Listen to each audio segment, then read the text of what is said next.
Saúdo a todos os irmãos, irmãs, a todos que nos assistem, nos ouvem neste dia, com a paz de nosso Senhor e Salvador Jesus Cristo.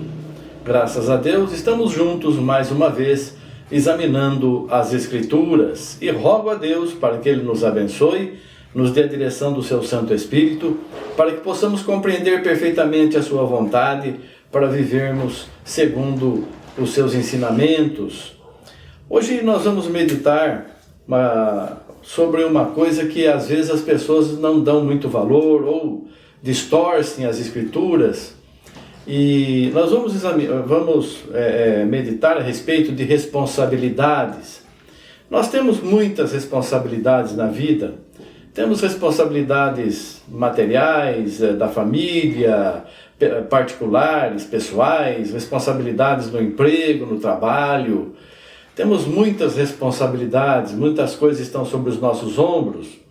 E nós precisamos estar sempre em oração, sempre buscando de Deus a direção para fazermos o que é certo, para não errarmos, para não desviarmos do nosso caminho. E uma coisa que é muito importante, tá? A coisa mais importante que nós podemos dizer aqui sobre responsabilidade é assim, é uma pergunta e você responde aí. Quem é responsável pela tua salvação? Quem é responsável pela tua salvação? Então as pessoas podem dizer assim, a responsabilidade pela minha salvação é do pastor, ele tem que me ensinar. Ou então a responsabilidade pela minha salvação é da igreja. A responsabilidade pela minha salvação é dos irmãos que têm que me amar e me dirigir, me corrigir. Mas o que diz a palavra de Deus?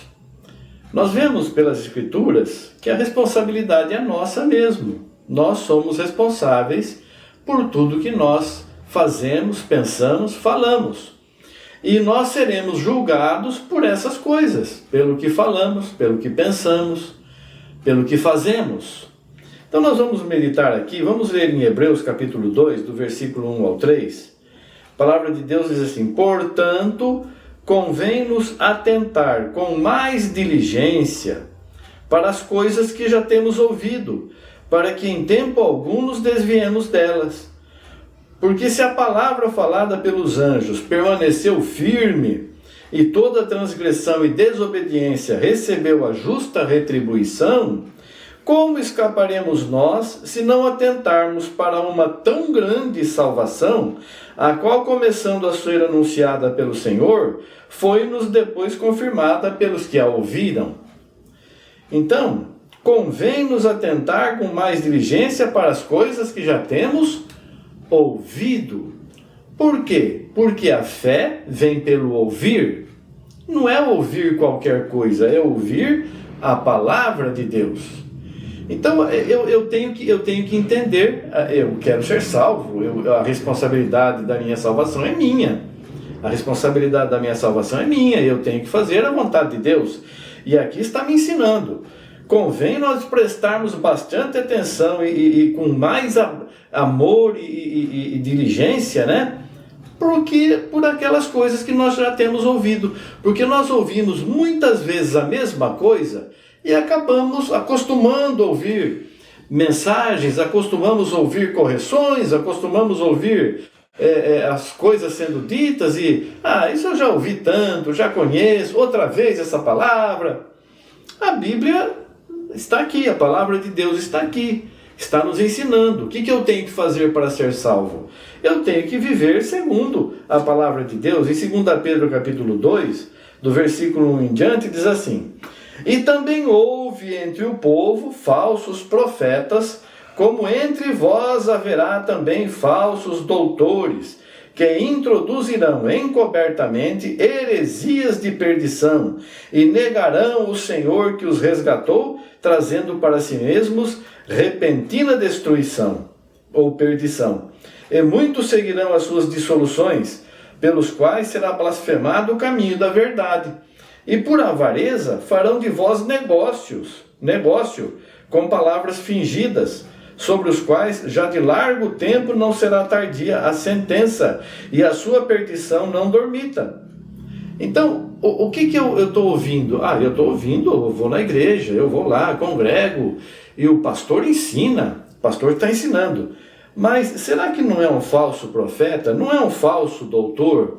Não é um espírito maligno, né, travestido de anjo de luz, né? O próprio Satanás se transfigura em anjo de luz. Não é muito que os seus ministros também sejam ministros falsos da verdade. Então, o que nós vemos aqui, este ensinamento? Houve entre o povo falsos profetas, como entre vós haverá também falsos doutores, que vão trazer ensinamentos, heresias de perdição, e vão desviar as pessoas que querem ir para a salvação, vão desviar. Por quê? Porque negarão o Senhor, negarão o Senhor. Negar o Senhor é esperar salvação fora de Jesus. Não, a minha salvação, se eu fizer isso, eu sou salvo. Mas se você fizer o quê? A única coisa que nos salva é a obediência. Obediência a Jesus. Obediência à sua palavra. E vem alguém e ensina uma coisa diferente, te desvia do caminho da salvação, e você acha muito bom, ele está fazendo, por avareza, negócio com os servos de Deus. Ganham dinheiro com os servos de Deus. Comercializam os servos de Deus. Dizem que a salvação depende de quanto você contribui. Se você fecha o teu coração para a contribuição, Deus não vai te abençoar. Essa é mentira. Essa é a doutrina do demônio, isso aí. Isso é coisa, heresia de perdição, isso aí. São coisas que negam o Senhor. Você tem que ser obediente a Deus. O amor ao dinheiro é a raiz de toda espécie de males. De toda espécie de males. Seja quem for que ame o dinheiro, está desviado da verdade. Ou nós servimos a Cristo e fazemos a sua vontade, ou desviamos dos caminhos do Senhor. Quem serve a Cristo é cristão, obedece a Jesus, ama Jesus. Quem não serve a Cristo é anticristo. É anticristo. Por quê? Porque o próprio Senhor Jesus falou: quem comigo não ajunta, espalha. Quem não é por nós, é contra nós. Você é por Jesus Cristo? Então atente bem para o que ele está ensinando.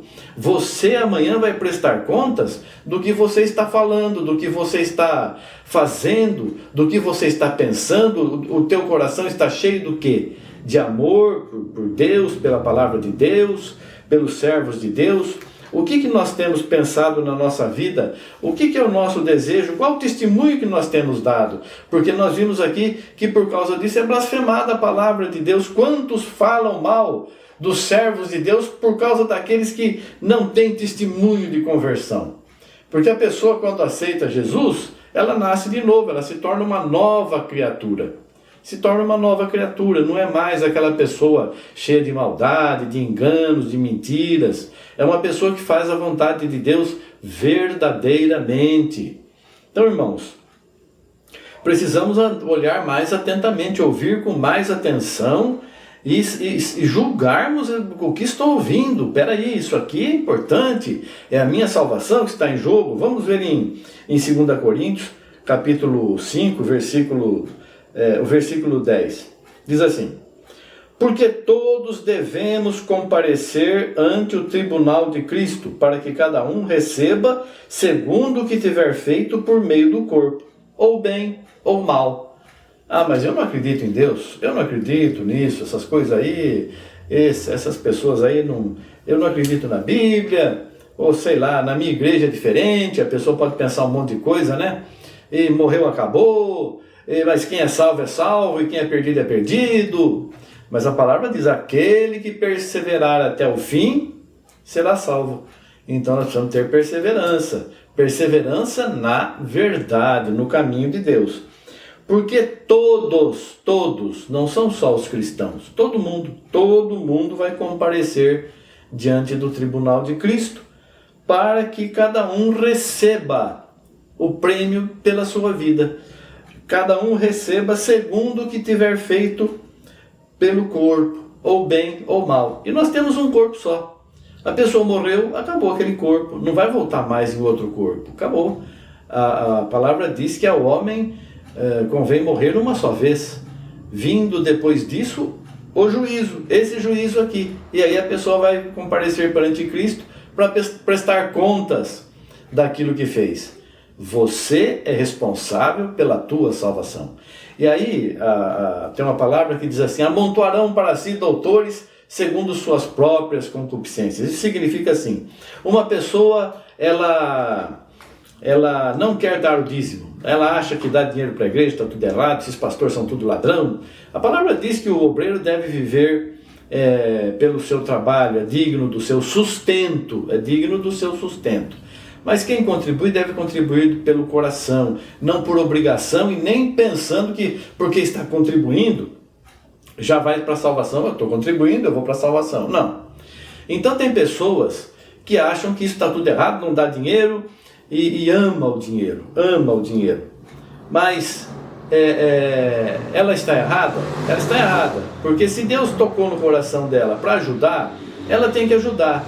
E se Deus tocou no coração para não ajudar, ela não tem que ajudar. Deus não está mandando ela ajudar. Cada um tem uma obra para ser feita. Mas podendo fazer o bem, faça o bem. Porque aquele que sabe fazer o bem e não faz, essa pessoa peca. Então, nós temos que tomar bastante cuidado com a nossa vida para fazer tudo que o Senhor tem nos mandado.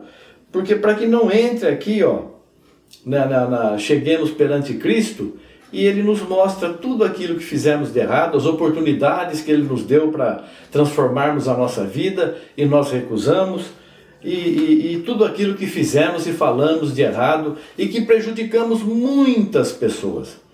Tem gente que eu vejo, às vezes, eu fico pensando, pessoas que já partiram deste mundo e praticaram tantas coisas ruins,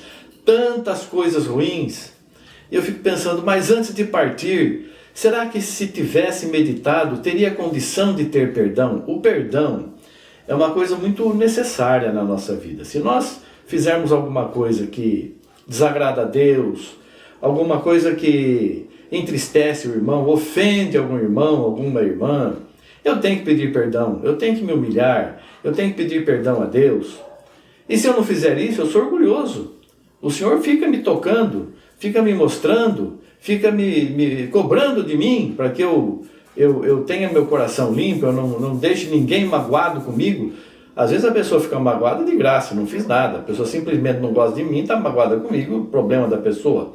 Mas se eu fiz alguma coisa, eu quero me reconciliar com a pessoa. E a pessoa fica segurando aquilo, não pede perdão, e aí o outro morre.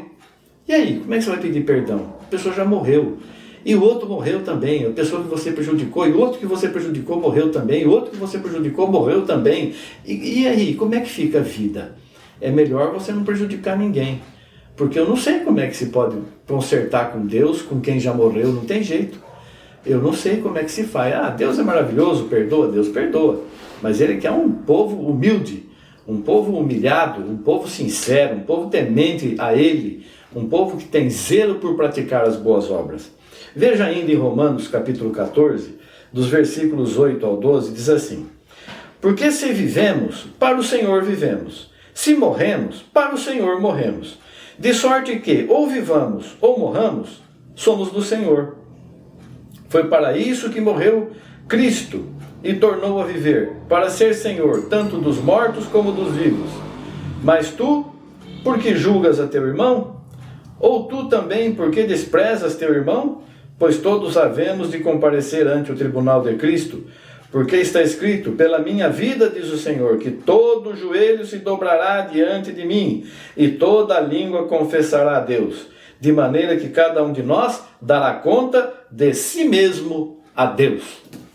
Então você que está pensando que você vai ser salvo porque você está obedecendo o pastor, mas você não sabe se o pastor está pregando a palavra de Deus para você, ou se é um monte de coisa errada, um monte de heresia, um desvio do caminho de Deus. Você está fazendo coisas contrárias a Deus porque você confia no pastor, no mensageiro, no obreiro, seja lá o título que tenha, está ensinando tudo coisas erradas, coisas que contrárias à palavra de Deus, mas você confia no pastor. Não vai ser ele que vai te salvar. A responsabilidade de salvação não é dele, e não tem como amanhã você chegar e falar para o Senhor: mas o pastor que o Senhor colocou lá me ensinou errado. Ele não colocou o pastor que ensina errado, ele colocou gente que ensina o certo, o correto, pessoas ungidas pelo Espírito Santo. Não é qualquer um que prega o evangelho. Por isso precisamos estar atentos. O que a palavra diz? O Senhor plantou trigo e o inimigo veio e semeou o joio. Tem um monte de lobo aí no meio das ovelhas. E você está dando ouvidos a quem? A ovelha ou ao lobo? Toma cuidado, meu irmão, minha irmã. A vida é uma só e nós temos tempo ainda para fazer o bem e para viver conforme a vontade de Deus. Que possamos despertar do sono de verdade e viver a vontade de Deus, porque cada um dará conta de si mesmo a Deus. Não pensa que o outro vai dar conta dos seus pecados e vai ser culpado pelos erros que você pratica. Se você pratica erros, é você que é culpado, meu irmão, minha irmã, e Deus não quer isso, tanto é que Ele está me mandando falar para você. Mude de vida, meu irmão. Mude de vida, minha irmã. Se humilhe, seja uma pessoa humilde, sincera, temente a Deus, fazendo a vontade de nosso Senhor e Salvador Jesus Cristo. Que Deus te abençoe, Deus abençoe a todos nós, que nos encontremos junto ao Senhor naquele grandioso dia onde estaremos sendo levados para as mansões celestiais. Deus abençoe a todos em nome de Jesus. Amém. Graças a Deus. Obrigado, Senhor. Amém. Amém.